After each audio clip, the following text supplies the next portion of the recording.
सभी साथियों, प्रिय बच्चों को मेरा सादर नमस्कार। मेरे YouTube चैनल पर आप सभी का हार्दिक अभिनंदन, स्वागत। मैं ईश्वर से दुआ करता हूँ कि आप सभी भाइयों, प्रिय मित्रों का स्नेह और सहयोग सदैव बना रहे और बड़ों का आशीर्वाद सदैव बना रहे। हम YouTube चैनल के माध्यम से विभिन्न प्रतियोगी परीक्षाओं के अंतर्गत आने वाले महत्वपूर्ण बिंदुओं, जिसमें मेरा महत्वपूर्ण बिंदु है हिंदी व्याकरण, उसमें किस प्रकार से प्रश्न पुटअप होते हैं, किस प्रकार के प्रश्न आते हैं। आजकल इस प्रतियोगी परीक्षा के कंपटीशन के दौर में एक भर्ती पर लाखों की संख्या में फॉर्म भरे जाते हैं। उस भर्ती परीक्षा के अंतर्गत हम किस तरीके से पढ़ाई करेंगे, किस तरह का अध्ययन करेंगे, किस तरह की पुस्तकों का चयन करेंगे और कितना समय सारणी के अनुसार कितना अध्ययन करेंगे, ये हमें निश्चित करना है। उसके अकॉर्डिंग हमें पढ़ाई करनी है। तो हम बात करते हैं आज आगामी परीक्षाओं में आने वाले महत्वपूर्ण बिंदु और किस प्रकार से प्रश्न बनते हैं उनके बारे में। तो मेरे हिंदी व्याकरण का सबसे बेसिक माना जाएगा, सबसे सामान्य रूप से पहला जो बिंदु माना जाएगा वह है वर्ण विचार। मित्रों, मैं आपको बता दूं कि वर्ण विचार भाषा की सबसे छोटी इकाई की शुरुआत होती है। हिंदी व्याकरण 3 वर्गों में बांटी गई है। हिंदी व्याकरण के अंतर्गत बहुत सारे प्रकरण चलेंगे, बहुत सारे बिंदु चलेंगे, परंतु 3 बिंदु ऐसे हैं जिस पर पूरी हिंदी व्याकरण टिकी हुई है। 3 बिंदु, पहला है वर्ण विचार, दूसरा शब्द विचार, तीसरा वाक्य विचार। वर्ण से बनता शब्द, शब्द से बनता वाक्य। इन 3 बिंदुओं पर पूरी व्याकरण टिकी हुई है। तो चलो हम बात करते हैं वर्ण विचार के बारे में। हमारे टॉपिक की शुरुआत करते हैं हिंदी व्याकरण के वर्ण विचार से। सभी साथियों को पता है वर्ण का तात्पर्य क्या होता है, वर्ण होते क्या है। वर्ण से तात्पर्य होता है अक्षर। भाषा की सबसे छोटी इकाई जिसे ध्वनि कहते हैं, और ध्वनि को ही अक्षर बोलेंगे और ध्वनि को ही वर्ण बोलेंगे। तो आइए हम शुरुआत करते हैं श्वेत पट के माध्यम से कि वर्ण क्या होता है और वर्ण की परिभाषा क्या होती है। तो वर्ण की परिभाषा आपके सामने लिखी हुई है कि भाषा की सबसे छोटी इकाई वर्ण कहलाती है। भाषा की सबसे छोटी इकाई ध्वनि है। अब ध्वनि, कांच की ध्वनि निकल सकती है, ध्वनि किसी थाली की आवाज आई उससे कंपन हुआ वो भी ध्वनि निकल सकती है, गाड़ी के हॉर्न बजता है उसकी ध्वनि निकल सकती है। जो ध्वनि निकलती है वही वर्ण है और भाषा की सबसे छोटी इकाई ध्वनि, और ध्वनि ही वर्ण कहलाती है और वर्ण ही अक्षर कहलाता है। आगे बात करते हैं हम वर्णमाला। अब नाम से पता चल रहा वर्णमाला से क्या तात्पर्य है कि वर्णों के व्यवस्थित क्रम को वर्णमाला कहते हैं। वर्णों का व्यवस्थित एक क्रमानुसार स्थित रूप बनाया जाता है, जैसे अ, आ, ई, उ, री, ए, आई, ओ, औ, क, ख आदि। ये वर्णमाला का रूप चलता है। उसके आगे वर्ण कितने प्रकार के होते हैं? वर्ण 2 प्रकार के होते हैं। वर्ण 2 प्रकार के होते हैं। वर्ण मुख्यतः 2 प्रकार के होते हैं, स्वर वर्ण और व्यंजन वर्ण।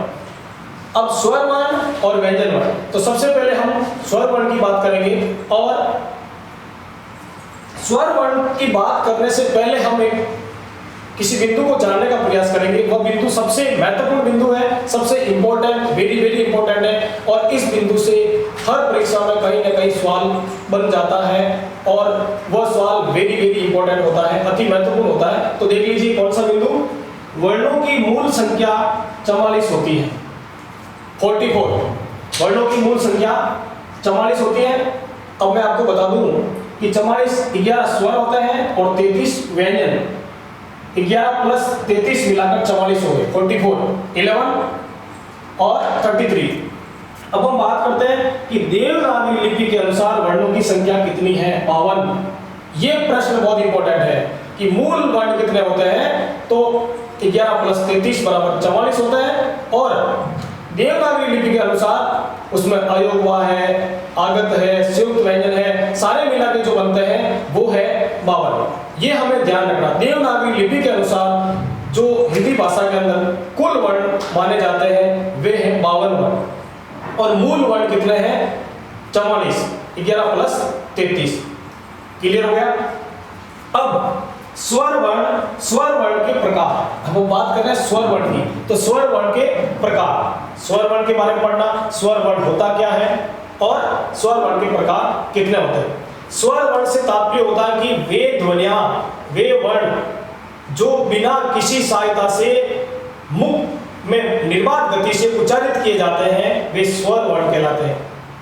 याद रखना, स्वर वर्ण बिना किसी सहायता से बोले जाते हैं वे ध्वनियां, वे वर्ण, वे अक्षर जिनके उच्चारण में किसी भी अन्य वर्णों की सहायता न ली जाए, वे स्वर वर्ण कहलाते हैं। जो निर्बाध मुख विवर से निर्बाध गति से बाहर निकल जाते हैं उच्चारित करते समय मुख विवर से तात्पर्य हुआ जो हमारा मुंह बनता है, कंठ, तालु, मूदा, दंत, ओष्ठ, उसके अंदर से मुख विवर की मुंह के अंदर से जो ध्वनि आती है वो बिना किसी बाधा से बाहर निकलती है, वे वर्ण स्वर वर्ण कहलाते हैं। तो मित्रों, स्वर वर्ण 3 प्रकार के होते हैं। अब तीनों प्रकार आपके सामने दिए गए, जिसमें पहला प्रकार है ऋस्व। ऋस्व का मतलब हुआ लघु स्वर। नाम से पता चल रहा है ऋस्व का मतलब होता है छोटा, लघु। जिन स्वरों के उच्चारण में कम समय लगता है उन्हें ऋस्व स्वर या लघु स्वर कहते हैं। ऋस्व स्वर 4 प्रकार के होते हैं। पहले तो हमें ध्यान रखना पड़ेगा कि कुल स्वर होते कितने हैं। मानक रूप से कुल स्वर 11 होते हैं। उन 11 को 3 भागों में बांट दिया गया है। उसमें पहला भाग है लघु स्वर या ह्रस्व स्वर, जिसमें कम समय के माध्यम से उच्चारण होता है। ओ, ई, उ, री, ये चीज समझ में आ गई। जिस स्वर के अंतर्गत उच्चारण के समय बहुत कम समय लगता है वे ह्रस्व या लघु स्वर कहलाते हैं। या तो क्लियर। दूसरा जो भेद है स्वर का वह है दीर्घ स्वर। नाम से पता चल रहा है कि ऋस्व या लघु स्वर से बड़ा स्वर, जैसे मैंने बताया अ, ई, उ, री, उनसे बड़े जो भी बनते हैं जिनमें 2 स्वर मिलकर बने हुए स्वर हैं वे दीर्घ स्वर में चले जाएंगे। तो हमेशा याद रख लीजिए कि जो छोटा है उसका उल्टा कर दीजिए, उसके विपरीत परिभाषा में बदल दीजिए तो उसकी परिभाषा निकल जाएगी कि वे स्वर जिन स्वरों के उच्चारण में ऋस्व स्वर से 2 गुना समय लगता है उन्हें दीर्घ स्वर कहते हैं। दीर्घ स्वर कुल 7 होते हैं। तो मित्रों, लघु स्वर से उनमें ज्यादा समय लगता उच्चारण करते समय। जैसे एक था अ, अब जो दीर्घ बनेगा वो हो जाएगा आ, यानी अ धन अ बराबर आ। अब बात करते हैं आ, ई, उ, ए, आई, ओ, औ, यानी ये सारे दीर्घ स्वर 2 स्वरों के मेल से बने हैं। तो ये क्लियर हो गए। अब देखिए हम बात करते हैं कि कुल कितने स्वर होते हैं 11। ये भी एक प्रश्न बन गया, वेरी महत्वपूर्ण प्रश्न है, वेरी इंपॉर्टेंट प्रश्न कि 11 स्वर 33 व्यंजन। अब 11 स्वर के अंदर हमने 4 लघु पढ़ लिए और 4 के साथ में 7 पढ़ लिए दीर्घ स्वर में, तो 4 और 7 हो गए 11। अब एक तीसरी गिनती की जाती है जो संस्कृत भाषा से एक शब्द निकला है वो आता है। ज्यादातर तो हमें अधिकतर पुस्तकों में एक ही शब्द देखने को मिलता है, वह है प्लुत स्वर। और प्लुत स्वर की परिभाषा क्या लिखी है? जिन स्वरों के उच्चारण में ऋस्व स्वर से 3 गुना अधिक समय लगता है उन्हें प्लुत स्वर कहते हैं। तो मित्रों, जो लघु स्वर है उसके उच्चारण में और प्लुत स्वर के उच्चारण में 3 मात्राओं का 3 गुना समय का अंतर आ गया। अब उदाहरण देख लीजिए, जैसे ओम, यानी उसमें 3 लग रहा, ओम 3 मात्राओं का समय लग रहा है तो प्लुत स्वर हो गया। जैसे इसमें उदाहरण भी ले सकते हैं काका, भैया, तो पीछे ध्वनि निकल रही है वो तीसरे वर्ण की ध्वनि निकल रही है, यानी एक वर्ण के अंतर्गत 3 मात्राओं का समय लगे वो प्लुत स्वर होता है। क्लियर हो गया? स्वर वर्ण 3 प्रकार के होते हैं, ऋस्व या लघु स्वर, दीर्घ स्वर और तीसरा कर लिया हमने प्लुत स्वर। उसके बाद में चलते हैं अगले कड़ी के अंतर्गत मात्रा। अब मात्रा को जानना बहुत जरूरी है। मात्रा तो मित्रों आप सबको पता है कि प, आ, ई, उ, ए, आई, ओ, औ, ये मात्राओं का मेल होता। और जब हमने मात्रा पहचान ली तो हमारे शब्द शुद्धि में कभी भी गलती, कभी भी त्रुटि नहीं होगी। क्योंकि सबसे बड़ा खेल जो किसी भी विषय पर होता है, एक अंग्रेजी हो गया, संस्कृत हो गया, हिंदी विषय हो गया, उसके अंतर्गत मात्राओं का महत्वपूर्ण बहुत ज्यादा होता है। मात्रा को पहचानते ही हम उसके अकॉर्डिंग, उसके अनुसार हम उसका उच्चारण कर देते हैं। मैं आपको दो शब्द दे देता हूं, एक है और एक होता है और एक मात्रा का होता है और पे दो मात्रा लगती है। दोनों का वाक्य प्रयोग करेंगे तो उनका उच्चारण हमें पता लग जाए कि तुम किस ओर जा रहे हो, तो और से तात्पर्य हुआ किस तरफ जा रहे हो, तो उसमें एक मात्रा लगेगी, एक मात्रा का चेन लगेगा। राम और श्याम पढ़ रहे हैं, राम और, वहां और नहीं लगा है, वहां क्या लगा है, और। अब समझ में आ गया कि मात्राओं का कितना महत्व होता है कि एक शब्द को हम यदि उसको सही उच्चारण नहीं करेंगे तो उसका अर्थ का अनर्थ हो जाएगा। एक होता है दिन का मतलब दिवस, डे, और एक होता है दीन से तात्पर्य होता है गरीब, दीनहीन बोलते हैं।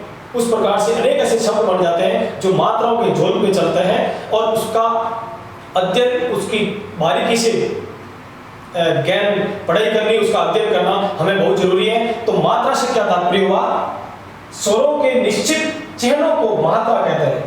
अब सबसे इंपॉर्टेंट एक शब्द इसमें भी आ गया मित्रों कि चिन्हों। अब ये जो शब्द है ना, हम अपनी भाषा में चिन्ह बोलते हैं, पर ये चिन्ह नहीं है, ये चिन्ह है। सबसे इंपॉर्टेंट है। अब आगे जो भी टॉपिक पढ़ते जाएंगे उसमें शब्द शुद्धि, वाक्य शब्दों का सही प्रयोग होना चाहिए, वो हम पढ़ेंगे तो उसमें ये सारी चीजें क्लियर हो जाएगी। मैं आपको बता रहा हूँ, चिन्ह नहीं होता है, चिन्ह होता है। चिन्ह ऐसे बहुत सारे शब्द हैं जो बोलने में और लिखने में और उच्चारण करने में हर व्यक्ति अपने अपने ज्ञान के अनुसार अलग अलग प्रयोग करता है। अब स्वरों के निश्चित चिन्हों को मात्रा कहते हैं। अब चिन्ह कौन से, अ तो अ की ध्वनि आ गई, आ तो पीछे खड़ी पाई जैसा डंडा आ जाएगा, और ई इस साइड की मात्रा हो जाएगी, उ तो बड़ी मात्रा हो जाएगी। ये हम पहले ही पढ़ चुके हैं। मैं आपको बता दूं कि ये आ की मात्रा ये हो गई, ये छोटी ई की मात्रा, ये बड़ी ई की मात्रा, ये ऊ है तो ये ऊ की मात्रा, ये ऊ की मात्रा, ये ए की मात्रा, आई की मात्रा, और ओ की मात्रा, और औ की मात्रा, ये मात्रा कहलाती है। और इसी मात्राओं के ऊपर स्वर व्यंजन टिके हुए, और स्वर व्यंजनों से शब्द बनते हैं और शब्दों से वाक्य बनते हैं। तो वर्ण, शब्द और व्यंजन, इन तीनों के ऊपर पूरी हिंदी व्याकरण चलती है, उसमें अनेक प्रकार के टॉपिक चलते रहते हैं। अब हम बात करते हैं आगे व्यंजन। तो मित्रों हमने एक बिंदु क्लियर कर लिया, स्वर। अब दूसरा जो बिंदु शुरू कर रहे हैं व्यंजन। व्यंजन से क्या तात्पर्य होता है, स्वरों और व्यंजनों में बिल्कुल अंतर है। स्वरों में कोई किसी सहायता का प्रयोग नहीं होता है, यानी उच्चारण करते समय निर्बाध गति से मुख विवर से जो वर्ण बाहर निकलते हैं वे स्वर कहलाते हैं। परंतु व्यंजनों के उच्चारण में स्वरों की सहायता ली जाती है। हम सबको पता है कि जब व्यंजनों का प्रयोग करेंगे या उनके उच्चारण का प्रयोग करेंगे तो उच्चारित करते समय हमें स्वरों की सहायता लेनी पड़ेगी। स्वर कौन कौन से हैं, क, ख, ग, ग, ड़, च आदि। अब मैं एक छोटा सा एक उदाहरण दे रहा हूं। क लिख दिया क। अब क के पीछे ध्वनि निकल रही है, वह ध्वनि क्या है, वह ध्वनि ही स्वर है। कहने का तात्पर्य हुआ कि स्वर स्वतंत्र होते हैं और व्यंजन परतंत्र होते हैं। अब व्यंजन किसके ऊपर परतंत्र होते हैं? स्वरों के ऊपर होते हैं। जैसे मैंने लिखा या बोला क, अब क के पीछे ध्वनि किसकी आ रही है? मैं बोलता हूँ का, पीछे क्या आ रहा है? आ क्या है? स्वर है। तो आइए जिन स्वरों के उच्चारण में स्वरों की सहायता ली जाए तथा हवा कंठ से निकलकर मुंह में रुक कर बाहर आए, उन्हें व्यंजन कहते हैं। हिंदी में मूल रूप से 33 व्यंजन है। मूल रूप से कितने व्यंजन है? 33। तो मित्रों हमें पता चल गया कि स्वरों का साथ में संयोग होता है और जब हवा बाहर से निकलती है तो वो मुंह के अंदर से टकरा कर बाहर आती है, यानी परतंत्र रूप से, स्वतंत्र नहीं स्वरों की तरह। तो जिन स्वरों के उच्चारण में स्वरों की सहायता ली जाए तथा हवा कंठ से निकलकर मुख में रुककर बाहर आए, उन्हें व्यंजन कहते हैं। और हिंदी के अंतर्गत व्यंजन 33 होते हैं। व्यंजन के भेद, व्यंजन के मुख्यतः 3 भेद होते हैं। याद रखना 3 भेद स्वर के थे। अब मुख्य रूप से बात करें तो व्यंजनों के 3 भेद हैं। पहला है स्पर्शी व्यंजन, दूसरा है अंतस्थ व्यंजन और तीसरा है ऊष्म व्यंजन। अब इनका प्रयोग और इनके नाम के आधार पर इसका प्रयोग होता है। देख लीजिए स्पर्श, अंतस्थ और ऊष्म। अब हम पहला टॉपिक पढ़ेंगे स्पर्श व्यंजन, यानी कहीं न कहीं इन व्यंजनों का उच्चारण करते समय कंठ, तालु, मूर्धा, दंत, ओष्ठ, यानी कंठीय, तालवीय, मूर्धनीय, दंतीय, ओष्ठीय आदि से टकराकर जब उच्चारण होगा वे स्पर्शी व्यंजन कहलाएंगे। इसकी परिभाषा मुख्य रूप से देख लेते हैं एक बार। जिन व्यंजनों का उच्चारण करते समय वायु कंठ, तालु, मूर्धा, दंत, ओष्ठ का स्पर्श करके मुख से बाहर निकले, उन्हें स्पर्श व्यंजन कहते हैं। नाम से पता चला स्पर्श यानी छूना। मैं क बोल रहा हूं, क, गले के ऊपर हाथ लगा के देख लीजिए। जब हम हाथ रखेंगे क बोलेंगे तो या गले से धड़कन पैदा होगी, हमारे हाथ को स्पर्श होगा कि वो क बोला जा रहा है, जो कंठ को स्पर्श करते हुए बाहर आ रहा है। क, ख, घ, घ, ढ़। देख लीजिए, आप खुद भी प्रैक्टिकल कीजिए अपने। हिंदी एक प्रैक्टिकल सब्जेक्ट है, ऐसा नहीं कि साइंस ही प्रैक्टिकल है, इसमें भी प्रैक्टिकल चलता है। तो समझ गए? तो कंठ, तालु, मूर्धा, दंत, ओष्ठ और भी ओष्ठीय, दंतोष्ठीय अनेक ध्वनियां आगे जो आगे बढ़ेंगे पढ़ेंगे। अब हम बात करते हैं स्पर्श व्यंजन होते कितने हैं। तो स्पर्श व्यंजन मित्रों 25 होते हैं, जो क से लगाकर म तक होते हैं, यानी इसको 5 वर्गों में बांटा गया है। ध्यान रखना 33 व्यंजन मूल रूप से होता है, उसमें 25 व्यंजन ऐसे होते हैं जो 5-5 का एक वर्ग बना लिया। अब उन वर्गों के नाम है क वर्ग, च वर्ग, त वर्ग, ट वर्ग और प वर्ग। यानी सीधे रूप से इसको बोले ट्रिकली तो क, च, ट, त, प। हर एक के अंदर 5 वर्ड आ गए। 5 वर्ड कौन से? व्यंजन वर्ड। तो मित्रों आज इस चीज को समझिए। हमने वर्ड विचार के बारे में पढ़ा और बाकी वाला अगले वीडियो में। प्रिय मित्रों, प्रिय साथियों, प्रिय बच्चों और मेरे आदर्श और गुरुजनों, मैं आपको बता दूं कि मैं PR रोयल वर्तमान में केंद्रीय विद्यालय PGT यानी लेक्चरर हिंदी गुवाहाटी आसाम के अंदर कार्यरत हूँ। मैं भी इस लॉकडाउन के अंतर्गत ये प्रयास कर रहा था, सोच रहा था कि मैं कुछ न कुछ करूँ जो मेरे माध्यम से बच्चों को अभी प्रेरणा मिले और मुझे भी कुछ सीखने को मिले। और मैं आप सभी को ये बता देना चाहता हूँ कि इंसान चाहे कितना भी कहीं ना कहीं सफल हो जाए, उसे एक विद्यार्थी के रूप में अपने जीवन में अनवरत रूप से आगे बढ़ना चाहिए, कुछ पढ़ना चाहिए। तो मेरा सभी साथियों, मित्रों और बच्चों से आग्रह रहेगा कि आप जहाँ से भी सीखें, अच्छी चीज़ सीखने को मिले, चाहे छोटे से, चाहे 8 साल से, चाहे 60 साल से, सीखते रहे। सीखने की कोई उम्र नहीं होती है और शिक्षक तो आजीवन तक एक विद्यार्थी रहता है। तो मैं भी विद्यार्थी रहकर आजीवन तक अपने इस पैसे को, अपने इस शिक्षा के यानी शिक्षण कार्य को अनवरत रूप से जारी रखने का प्रयास कर रहा हूँ और आप सबकी दुआएं, बड़ों का आशीर्वाद सदैव बना रहे। प्रिय मित्रों, प्रिय बच्चों और मेरे साथियों, ये मेरा YouTube चैनल पर प्रथम प्रयास रहा है और मैं प्रथम प्रयास के माध्यम से अनवरत रूप से एक सफलतम प्रयास की ओर अग्रसर हो रहा हूँ। फिर भी इस वीडियो के अंतर्गत कहीं आपको त्रुटि लगे, कहीं आपको कमी महसूस हो उच्चारण के समय या लेखन के समय समझाते हुए, तो मुझे जरूर अवगत कराइएगा, क्योंकि हर कोई अपने आप में परिपूर्ण नहीं होता है, किसी न किसी के माध्यम से सीखता है। तो आपको ये मेरा YouTube चैनल अच्छा लगे, मेरे द्वारा पढ़ाया गया जो विषय है, जो बिंदु है, वो आपको अच्छा लगे तो लाइक कीजिएगा, शेयर कीजिएगा, घंटी का बटन दबा के सब्सक्राइब कीजिएगा। मुझे आप सभी दोस्तों से, गुरुजनों से और प्रिय बच्चों से यही दुआ है। धन्यवाद।